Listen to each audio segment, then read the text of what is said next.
Hello friends, സാന്ത്വനത്തിലേക്ക് എല്ലാവർക്കും സ്വാഗതം. അങ്ങനെ നമ്മുടെ അനുമോള് രാവിലെ കുളിക്കാനായിട്ട് ബാത്റൂമിൽ കയറുന്ന സമയത്ത് അലോക് അവിടെ മുഴുവനും തപ്പുന്നുണ്ട് കേട്ടോ. തലേദിവസം രാത്രി ഒരു കത്തി കാണിച്ച് ഭീഷണിപ്പെടുത്തിയല്ലോ, ആ കത്തി എവിടെ ഒളിപ്പിച്ച് വച്ചേക്കുന്നത്. അങ്ങനെ നമ്മുടെ അനുമോളുടെ കട്ടിലിൽ ആ തലേണിയുടെ അടിയിൽ നിന്ന് കത്തി കിട്ടുവാനോട്ടോ നമ്മൾ അലോകിന്. അതെടുത്തിട്ട് മനസ്സിൽ പറയാം, എടി ഇത് വെച്ചാണല്ലേ നീ എന്നെ ഭീഷണിപ്പെടുത്തിയത്, ഇനി ഞാൻ കാണിച്ചു തരാം ഞാൻ ആരാണെന്ന്. അങ്ങനെ പറഞ്ഞു നിൽക്കുമ്പോൾ അനുമോൾ കുളിച്ച് റെഡിയായി ഇറങ്ങി വരുമ്പോഴാണ് ഇവിടെ അലോക് ആ കത്തിയും പിടിച്ച് നിൽക്കുന്നത്. എടി ഇത് വെച്ചിട്ടല്ലേ എടി ഇന്നലെ നീ എന്നെ ഭീഷണിപ്പെടുത്തിയത്, ഇനി ഞാനേ കാണിച്ചു തരാം ഞാൻ ആരാ എന്താന്ന്. നീ ഒരു കാര്യം മനസ്സിലാക്കിക്കോ, പിന്നെ ഈ കത്തി വച്ചിട്ട് വേണം നീ എന്നെ ഭീഷണിപ്പെടുത്തി. പക്ഷേ എനിക്ക് ഈ കത്തിയുടെ ആവശ്യമൊന്നുമില്ല, എൻ്റെ ഈ കൈ മാത്രം മതി. ഒരൊറ്റൊരെണ്ണം നിനക്ക് വെച്ച് തന്നാലുണ്ടല്ലോ അതോടെ തീരുപിടി നിൻ്റെ അഹങ്കാരം. ആണോ? എന്നാൽ പിന്നെ നീ ഒന്ന് അടിച്ച് നോക്ക്. അടിച്ചാൽ നീ എന്ത് ചെയ്യും? അടി. അല്ല നീ കൂസലില്ലാതെ നിൽക്കുമല്ലേ? അതെ, കൂസലില്ലാതെ തന്നെ നിൽക്കുന്നത്. അടിയടാ, നീ പറഞ്ഞാൽ പോരാ.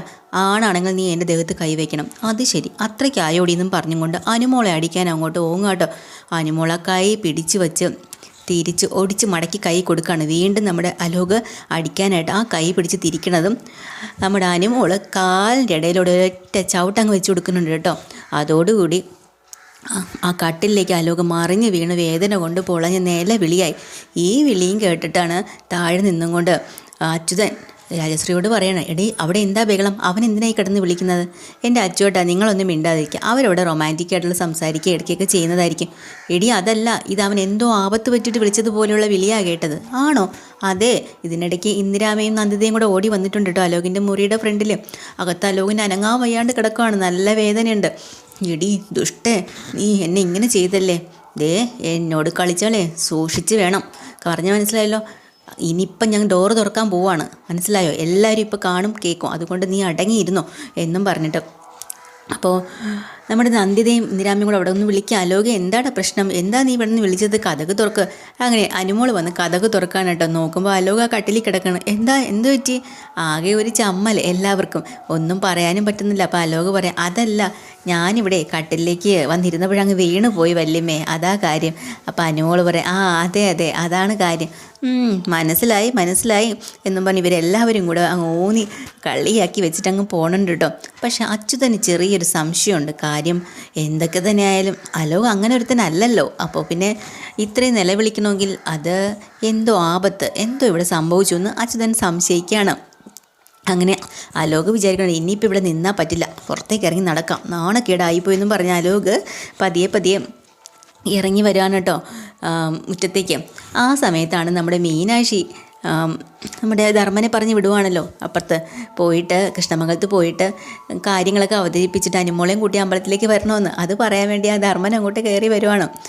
ആ സമയത്ത് ഈ ഞൊണ്ടി വരുന്ന അലോകിനെ കാണുമ്പം ദേഷ്യം വരുന്നുണ്ട്. ഒന്നാമതേ തലേ ദിവസത്തെ കല്യാണ പ്രശ്നം, എന്നാലും ഇവനിങ്ങനെ ഞൊണ്ടി വരുന്നതുകൊണ്ട് പെട്ടെന്ന് ഇങ്ങനെ മറിഞ്ഞ് വീഴാൻ പോയി കയറി പിടിക്കുന്നുണ്ട് ധർമ്മൻ. എന്നിട്ട് പറയാം, എന്താണ് നിന്റെ കാലിന് പറ്റിയതും, നീ കാണിച്ചത് പോക്കൃത്തനാണ്, നിൻ്റെയൊക്കെ മുഖത്ത് പോലും നോക്കില്ലെന്ന് ഞാൻ വിചാരിച്ചതാ, എന്നാലും മറിഞ്ഞ് വീഴാൻ പോയി പോന്ന് പിടിച്ചു എന്നേ ഉള്ളൂ. എന്താ നിൻ്റെ കാലിന് പറ്റിയത്, പറ, ആരെങ്കിലും തല്ലി ഒളിച്ചോ? ഇത് ഒന്നുമില്ല, നിങ്ങളൊന്ന് പോയേ, കൊച്ചനൊന്ന് പോ എന്നും പറഞ്ഞ് ദേഷ്യം പിടിക്കുക കേട്ടോ. അങ്ങനെ അങ്ങേരകത്ത് കയറി പോവാണ്. അപ്പോൾ അലോക് വിചാരിക്കുകയാണ്, ദൈവമേ ഇത്രയും നാൾ അവളുടെ ചേട്ടന്മാരെ ഇടിയും അടിയുമായിരുന്നു കൊണ്ടുകൊണ്ടിരുന്നത്, ഇനിയിപ്പോൾ അവളെയും സഹിക്കണോ ഈശ്വര, എന്തെങ്കിലും ഒരു വഴി കാണാതെ പറ്റില്ല, അവൾക്കുള്ള പണി കൊടുത്തേ പറ്റുള്ളൂ എന്നും പറഞ്ഞ് അലോക് പോവാണ്. അകത്ത് കയറി ചെല്ലുന്ന ധർമ്മൻ നമ്മുടെ അനുമോളെ കാണുക കേട്ടോ. അനുമോളെ കാണുന്നതും ധർമ്മൻ പെട്ടെന്ന് മുഖം തിരിക്കുകയാണ്, മിണ്ടണേയില്ല, ദേഷ്യം, ഭയങ്കര ദേഷ്യം. അനുമോള് മാമാന്ന് വിളിക്കണമെങ്കിലും നീ എന്നെ അങ്ങനെ വിളിച്ചു പോകരുത്, ഇന്നലത്തോടുകൂടി എല്ലാം കഴിഞ്ഞു, പിന്നെ എന്നോട് സംസാരിക്കാൻ വേണ്ട, നിവർത്തി കെട്ടിട്ടാണ് ഞാൻ ഇങ്ങോട്ട് വന്നത്. മാമ ദേവി ഇത് നിങ്ങളൊന്നും ഇങ്ങനെ മുഖം തിരിക്കരുത്, എന്നോട് പിണക്കമൊന്നും കാണിക്കരുതെന്നോ? എടി കല്യാണ തലേന്ന് ഒരുത്തൻ്റെ കൂടെ ഇറങ്ങിപ്പോയി, നിനക്ക് അലോകിനെയാണ് ഇഷ്ടമാണെങ്കിൽ നിനക്കൊരു വാക്ക് പറഞ്ഞുകൂടായിരുന്നോ?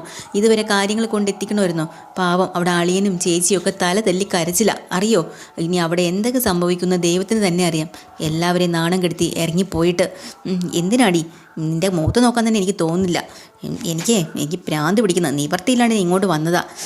അപ്പോഴത്തേക്കിനും പെട്ടെന്ന് അനുമോൾക്ക് സഹിക്കാൻ പറ്റിയില്ല കേട്ടോ. ഉള്ളിലെ സങ്കടങ്ങളെല്ലാം പൊട്ടിച്ചെതറി പെട്ടെന്ന് നമ്മുടെ ധർമ്മനെ കെട്ടിപ്പിടിക്കുകയാണ്. ധർമ്മൻ ആകെ അന്തം വിട്ടുപോയി. അപ്പോൾ ധർമ്മൻ തിരിച്ച് പിടിക്കുന്നൊന്നുമില്ല, ദേഷ്യത്തിൽ തന്നെ നിൽക്കുന്നുണ്ട്. മാമ എന്നെ വഴക്ക് പറയല്ലേ, നിങ്ങളെല്ലാവരും കൂടെ എന്നെ ഒറ്റപ്പെടുത്തല്ലേ, എന്നോട് ദേഷ്യപ്പെടില്ലേ എന്നൊക്കെ പറഞ്ഞു. മതി കരയണ്ട, ശരി നീ അങ്ങോട്ട് മാറ്. അങ്ങനെ അനുമോൾക്ക് ഒരു അല്പം ആശ്വാസം കിട്ടട്ടോ. എന്നിട്ട് പറയാനുണ്ട്, ഞാൻ ഇങ്ങോട്ട് വന്ന എന്തിനാണെന്നറിയോ, നിന്നെ കൈവെള്ളയിൽ കൊണ്ട് കളഞ്ഞ എൻ്റെ ഏട്ടത്തിമാരുണ്ടല്ലോ പൊന്നുപോലെ, അനിയത്തിക്കുട്ടി അനിയത്തിക്കുട്ടി എന്ന് പറഞ്ഞുകൊണ്ട്. അത് അത് അല്ല, അതാരാ നിനക്കറിയാമല്ലോ, മീനാക്ഷിയും മിത്രയും. അവരെ ഇങ്ങോട്ട് വന്ന എന്തിനാ, അവർ പറഞ്ഞിട്ടാ ഇങ്ങോട്ട് വന്നത്, നിനക്കറിയോ? അതെ, അവർ പറഞ്ഞിട്ടാണ് ഞാൻ വന്നത്. എന്തിനാ? അവർക്ക് നിന്നെ ഒന്ന് കാണണമെന്നാണ് പറയുന്നത്. എന്തിനാ? നിന്നെയും കൂട്ടി അവിടെ ശ്രീകൃഷ്ണ അമ്പലത്തിൻ്റെ ഫ്രണ്ടിലേക്ക് ആൽത്തറ ക്ഷേത്രത്തിൻ്റെ അടുത്ത് വരാൻ പറഞ്ഞിട്ടുണ്ട്. എൻ്റെ കൂടെ നീ ഇങ്ങോട്ട് വരുന്നുണ്ടോ? വരുന്നില്ലേ? ഇല്ല മാമ, ഞാൻ വരുന്നില്ല. വന്നേ പറ്റൂ. അവർക്ക് കാണണമെന്ന് പറഞ്ഞിരിക്കുകയാണ്. നിന്നെയും കൊണ്ടേ ഞാൻ പോവൂ. പിന്നെ ഇവിടെ ആരോടും ഇതൊന്നും പറയണ്ട. ഞാനും പറയാനൊന്നും നിൽക്കുന്നില്ല. അല്ല, അത് വരണം. പോയി ഡ്രസ്സ് മാറിയിട്ട് വാ. അവർക്ക് കാണണമെന്ന് പറയുന്നുണ്ട്, എന്തോ സംസാരിക്കണമെന്ന്. വന്നേ പറ്റൂ. അങ്ങനെ നിർബന്ധപ്രകാരം ധർമ്മൻ അനുക്കുട്ടിയും വിളിച്ചും കൊണ്ട് നേരെ പോവുകയാണ് കേട്ടോ. പോകുന്ന വഴി തന്നെ അനുമോളോട് വീണ്ടും വീണ്ടും കിണ്ടി കിണ്ടി ചോദിക്കുകയാണ് ധർമ്മൻ. അല്ല മാമ, അതങ്ങനെയൊക്കെ സംഭവിച്ചു പോയി. അതെ, നീ ഒരു കാര്യം നീ ആലോചിച്ചോളണം. നിൻ്റെ ഇത്രയും കാലം കഷ്ടപ്പെട്ട് വളർത്തി വലുതാക്കിയ നിൻ്റെ അമ്മയും അച്ഛനും അതൊക്കെ നീ ഒരു നിമിഷം തകർത്ത് കളഞ്ഞല്ലോ മോളെ. അല്ല, അത് അങ്ങനെയൊന്നും അല്ല സംഭവിച്ചത്. എന്താ സംഭവിച്ചത്? നിനക്ക് എന്തെങ്കിലും തുറന്നു പറയാനുണ്ടോ? നീ ഒരിക്കലും ഇങ്ങനെയൊന്നും ചെയ്യുന്നൊരു കുട്ടിയല്ല. നിൻ്റെ മനസ്സിൽ എന്തോ ഉണ്ട്. അതല്ല, ഞാനത് എന്നും പറഞ്ഞ് ഇങ്ങനെ വിൽക്കാണ് കേട്ടോ. എന്തായാലും ശരി, അവരവിടെ കാത്തു നിൽപ്പുണ്ട്. അവരോട് നിനക്ക് എന്തെങ്കിലും പറയാനുണ്ടെങ്കിൽ നീ പറ. അങ്ങനെ അനുമോളെയും കൂട്ടി നേരെ അമ്പലത്തിൻ്റെ അവിടെ പോവാട്ടോ. അവിടെ മിത്രയും മീനാക്ഷിയും കാത്ത് നിൽക്കുകയാണ്. അനുമോളെ കാണുമ്പോൾ എന്തൊക്കെയോ ചോദിക്കണമെന്നുണ്ടായിരുന്നു. എന്നാലും മീനാക്ഷി മുഖം കറുപ്പിച്ച് നിൽക്കുകയാണ് കേട്ടോ. ഏട്ടത്തിമാരെ മുഖത്ത് നോക്കാൻ പോലും പറ്റാത്ത ഒരു അവസ്ഥയിലായിരുന്നു. അപ്പോൾ എടി ചേച്ചി എന്താ എന്നോട് മിണ്ടാത്തേയും ചോദിക്കുമ്പോൾ, നിന്നോട് എന്തൊക്കെയോ ചോദിക്കണമെന്നും പറഞ്ഞാൽ ഞങ്ങൾ വന്ന. പക്ഷേ നിന്നെ കണ്ടപ്പോൾ എനിക്ക് ചോദിക്കാൻ തോന്നുന്നില്ല. മിത്ര പറയാ, ചേച്ചി അവളോട് ദേഷ്യം കാണിക്കല്ലേ. നമ്മൾ ചില കാര്യങ്ങൾ അറിയാൻ വേണ്ടിയിട്ടല്ലേ ഇങ്ങോട്ട് വന്ന്. പിന്നെ ഇങ്ങനെ മുഖം കറുത്തിട്ട് എന്താ കാര്യം? അനുമോളെ, നിനക്കെങ്കിലും ഞങ്ങളോടൊന്ന് തുറന്നു പറഞ്ഞുകൂടായിരുന്നോ? ദീപനുമായിട്ടുള്ള കല്യാണം പൂർണ്ണ സമ്മതത്തോടു കൂടിയല്ലേ നടത്തിയത്. പിന്നെ എന്താ കാര്യം? എനിക്ക് സമ്മതത്തോടു കൂടി അതെനിക്ക് ഇഷ്ടമല്ലായിരുന്നു. അതുകൊണ്ടാണ് എനിക്ക് അലോകിനോട് കല്യാണം കഴിച്ചാൽ മതിയായിരുന്നു. മിണ്ടാതിരിക്കടി, നിനക്ക് അങ്ങനെ ഒരു താല്പര്യം ഇല്ല എന്നുള്ളത് ഞങ്ങൾക്ക് നന്നായിട്ടറിയാം. സത്യം പറഞ്ഞോ, നിൻ്റെ മനസ്സിൽ എന്താ കാര്യം? എന്തെങ്കിലും ഉണ്ടെങ്കിൽ നീ തുറന്ന് പറയുന്നത് നല്ലത്. നിന്നെ ട്രാപ്പിലാക്കിയതാണോ അവൻ? അതോ അത് ചേച്ചി സംഭവം എന്തൊക്കെയോ നിൻ്റെ മനസ്സിലുണ്ട്. നീ ഞങ്ങളോടെങ്കിലും സത്യം തുറന്നു പറഞ്ഞില്ലെങ്കിൽ ശരിയാവത്തില്ല. അവസാനം അനുമോള് മീനാക്ഷിയുടെ നിർബന്ധപ്രകാരം അതങ്ങോട്ട് പറയാൻ തുടങ്ങിയിട്ടോ. ചേച്ചി, ശരിക്കും പറഞ്ഞാൽ അലോക് എന്നെ കല്യാണം കഴിച്ചോന്ന് ചോദിച്ചാൽ കല്യാണം കഴിച്ചില്ല. ഇല്ലേ? പിന്നെ ഈ താലിയോ? അത് ഞാൻ തന്നെ കഴുത്തിൽ കെട്ടിയതാണ്. നീ കെട്ടിയെന്നോ? എന്തൊക്കെയാടി പറയുന്നത്? അതെ, അലോകിന് അന്ന് തലേദിവസം രാത്രി ഞാൻ ഇറങ്ങിപ്പോയതല്ല. അലോക് എന്നെ വിളിച്ചു വരുത്തിയതാ. കാര്യങ്ങൾ സംസാരിച്ച് ഇനി എന്നെ ശല്യം ചെയ്യും, വീട്ടിൽ വന്ന് കയറും.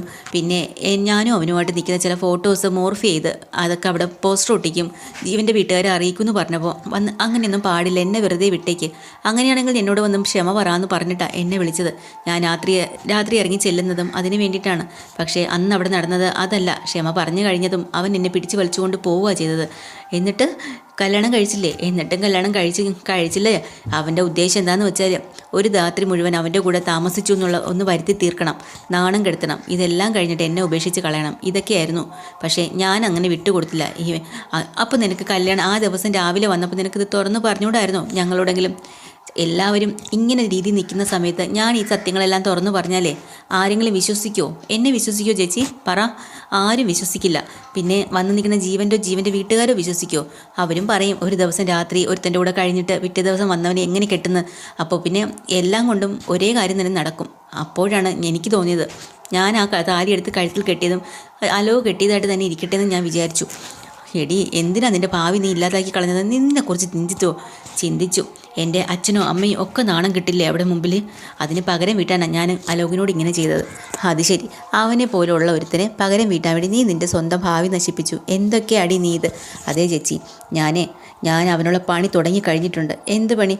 അത് അവന് എന്നോട് ചെയ്തതിൻ്റെ ക്രൂരത. അവൻ ശരിക്കും ഒരു ടോക്സിക് ആയിരിക്കും, പക്ഷെ അതിനപ്പുറം ഞാൻ അവനെ ടോക്സിക് ആക്കിക്കൊണ്ടേയിരിക്കും. അപ്പം ഇത്ര പറയാം മോളെ, നീ വിചാരിക്കും പോലെ അല്ല കേട്ടോ അവൻ്റെ സ്വഭാവം. അവനെ നമുക്ക് അഡ്ജസ്റ്റ് ചെയ്ത് കൊണ്ടുപോകാനൊന്നും പറ്റത്തില്ല. നിൻ്റെ കൂടെ അവൻ അഡ്ജസ്റ്റ് ചെയ്യുകയില്ല. നിനക്ക് അവനെ പകരം വീട്ടാന്ന് വെച്ചാൽ അത് പറ്റില്ല. അതിൻ്റെ അപ്പുറമായിട്ട് നിന്നെ അവൻ ഓരോന്നും ദ്രോഹിച്ചു കൊണ്ടിരിക്കും. ഇല്ല ചേച്ചി, അതിനുള്ള എല്ലാ പണികളും ഞാൻ ഒരുക്കി വെച്ചിട്ടുണ്ട്. അവനുള്ള പണി കൊടുത്തു, അത് ഉറപ്പാ. മോളെ, നീ ഞങ്ങളെ കൂടെ വാ, ഇതെല്ലാം വന്ന് വീട്ടിൽ തുറന്നു പറ. എന്നിട്ട് അവരോടൊക്കെ കാര്യം പറഞ്ഞ് മനസ്സിലാക്കാം. ഞങ്ങളുണ്ട് നിൻ്റെ കൂടെ. ഇല്ല ചേച്ചി, എൻ്റെ ഏട്ടന്മാരെ എനിക്ക് വാക്ക് തരണം. അലോകിന് കൊടുക്കേണ്ട പകരം ഞാൻ വീട്ടിയിരിക്കും. അതെന്താണെന്ന് വെച്ചാൽ തീർത്തതിന് ശേഷം ഞാൻ വീട്ടിലേക്ക് വരും. അന്ന് നിങ്ങളെല്ലാവരോടും പറഞ്ഞോ, കുഴപ്പമില്ല. എനിക്ക് വാക്ക് തരണം നിങ്ങൾ, ഇതൊന്നും പറയില്ല എന്ന്. മോളെ, അത് പിന്നെ വേറൊരു കാര്യം കൂടെ ഉണ്ട്.